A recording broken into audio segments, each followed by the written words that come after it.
It is a perfect stealth weapon, and when governments don't like a group of people, for instance the ladies who protest at Greenham Common in England about the American missile base they camped, they were microwaved.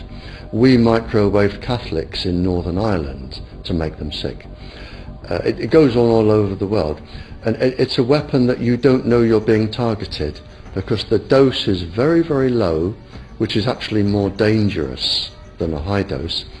It's very, very low, and it may take a year or two, but you can cause neurological damage and cancers with low-level microwaves, and you can make all your opponents sick. It's a perfect weapon for a government. Our impulses are being redirected. We are living in an artificially induced state of consciousness that resembles sleep. Their intention to rule rests with the annihilation of consciousness. We have been lulled into a trance. They have made us indifferent to ourselves, to others. We are focused only on our own gain. Please understand, they are safe as long as they are not discovered. Keep us asleep, keep us selfish, keep us sedated. Almost immediately I had neighbours knocking on the door talking about children bleeding from the nose. I had images posted on Facebook, and one neighbour in particular came to my door and mentioned the fact that since the LED street lighting had been installed, she was bleeding from the nose every single night. I thought it was unbelievable. However, I spoke to another neighbour who lived not far from the first lady who mentioned this, and she also confirmed that since the LED street lighting had been installed, she also had started to develop nosebleeds and had never had nosebleeds before in her life. That then put me on a journey to investigate. I measured microwave radiation levels from the transmitters on top of the LED streetlights. The basic 868 megahertz, it was significantly higher than the current Council of Europe 1815 resolution, which is a maximum of 600 millivolts. I've measured up to over 3,000 millivolts.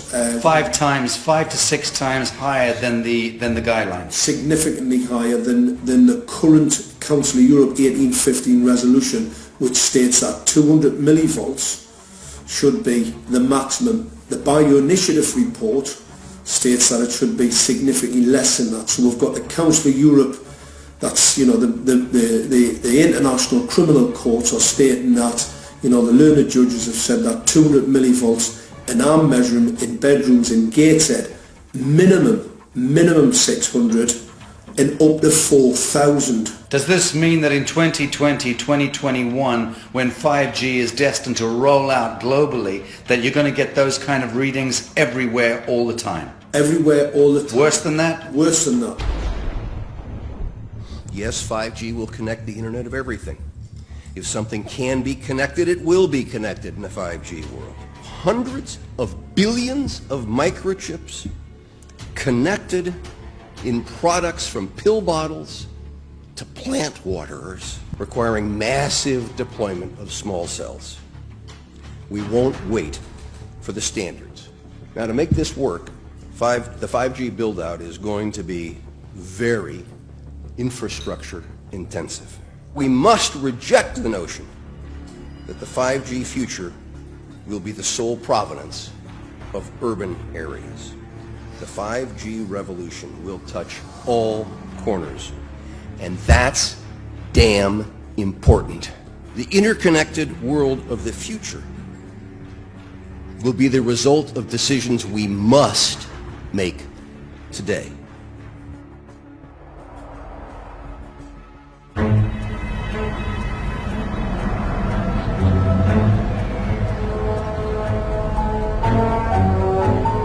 The main issue before us today is Senate Bill 637 and Senate Bill 894, the former by Senator Hune, the latter by Senator Knopf. We're going to invite the first 4 witnesses in support of the legislation, and that would be John Jones with Sprint, David Lewis and Andy Emerson with AT&T, Neil Krevda with Verizon, and Frank Alcavetti